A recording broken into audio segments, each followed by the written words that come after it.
நம்ம first prize வாங்குறோமா second prize வாங்குறோமா இது முக்கியம் இல்ல. நான் கர்த்தரை பாடுறேனா அதுதான் அவர் பார்க்கிறார். ஹல்லேலூயா.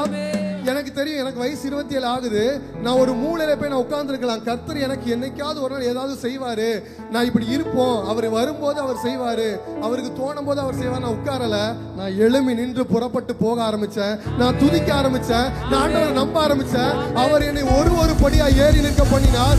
இன்றைக்கு மகிமையுள்ள சிங்காசனத்துல என்னை வீற்றிருக்க பண்ணினது என் உயிருள்ள கர்த்தராகிய இயேசு கிறிஸ்து என்பதில் சந்தேகமில்லை. ஹல்லேலூயா.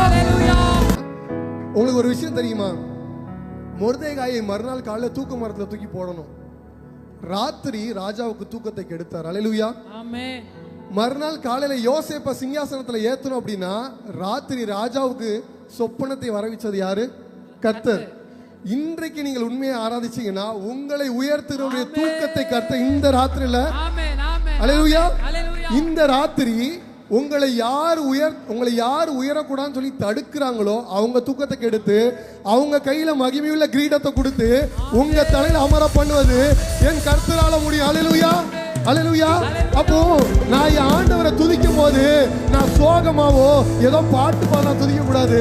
உண்மையாய் உள்ளத்தின் ஆழத்திலிருந்து அவரை பார்த்து நம்ம துதிக்க ஆரம்பிச்சோம்னா நான் துதிக்க என் தலை உயர்ந்துகிட்டே இருக்கும். ஹல்லேலூயா. என் எதிரி பெருக பெருக என் பந்தி அளவும் பெருகும். நான் துதித்து பாடும் போது சிறைச்சாலை கதவும் திறக்கும்.